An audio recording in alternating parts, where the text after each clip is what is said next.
অন্ন আর ব্যঞ্জনের পারস সাজিয়ে দিয়ে স্বামীকে বলছি, প্রভু এবার তুমি প্রসাদ সেবা করো। স্বামী সুন্দরভাবে প্রসাদ সেবা করলেন। করবার পর বলছি, অনুসূয়া বড় শান্তি পেলাম, খোদায় আমার সত্যি সত্যি যেন মনে হচ্ছিল আমি আর বাঁচব না। অনুসূয়া বললেন, স্বামী এইবার তুমি শয্যা শয়ন করো, আমি যাব একবার সেই অতীত সেবা করতে হবে। বলছি, অনুসূয়া তুমি আমায় একটু ঘুম পাড়িয়ে দেবে? বলছি, হ্যাঁ হ্যাঁ স্বামী তুমি শয়ন করো। বলছি, স্বামী শয়নে শুয়েছে আর মা অনুসূয়া দেবী স্বামীর পদ সেবা করছে। হর প্রাণ রমণ হৃদি ভূষণ হৃদয় আমার প্রাণ রমণ হৃদি ভূষণ হৃদয় আমার প্রাণ হৃদি ভূষণ হৃদয় আমার প্রাণ রমণ হৃদি ভূষণ হৃদয় অন্তর বাহিরে নিরবিত মনোহরে অন্তর যামি প্রাণ রমণ হৃদি ভূষণ হৃদয়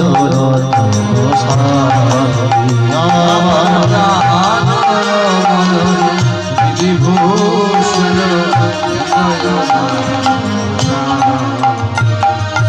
অখিল নয়ন মণি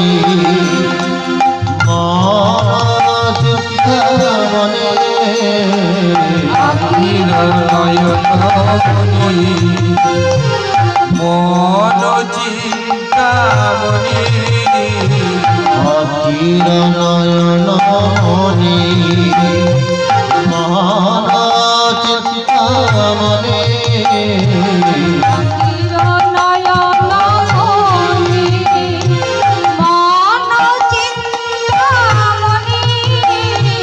মরমের অনুভূতি সিদ্ধির সারথি মানে তুমি আমি অবয়মি তার হৃদি ভূষণ হৃদয় আমার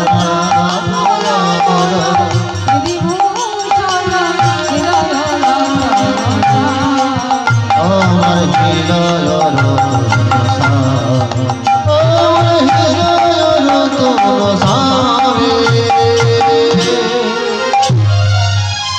স্বামীর পদ সেবা করতে করতে স্বামী ঘুমিয়ে পড়েছে।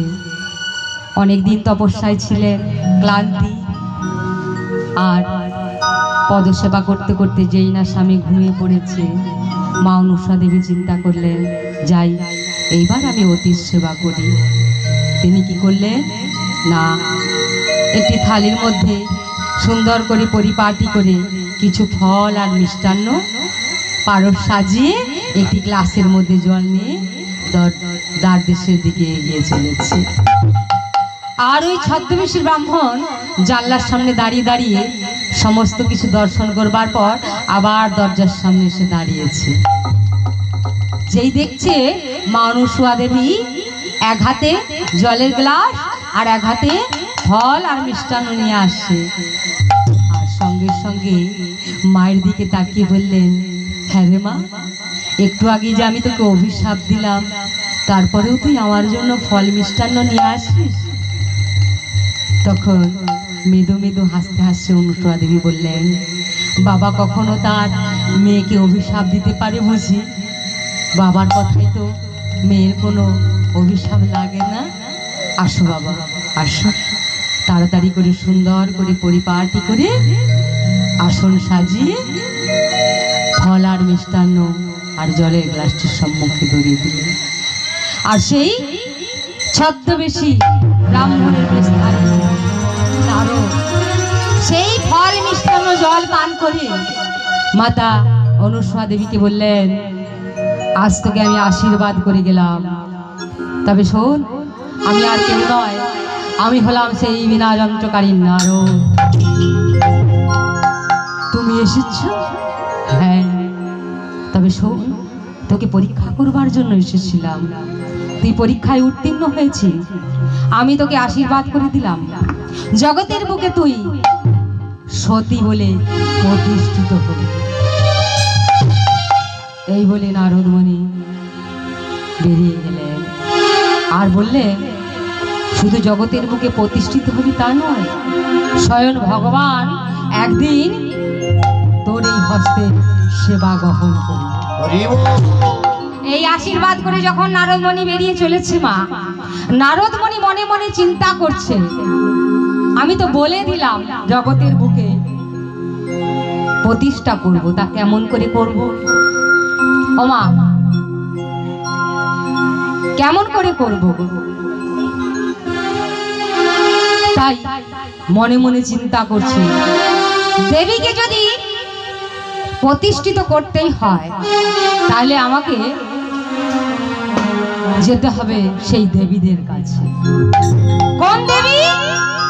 না, আমরা দেবতার তিনটি দেবতাকে শ্রেষ্ঠ বলে মনে করি, ব্রহ্মা, বিষ্ণু, মহেশ্বর।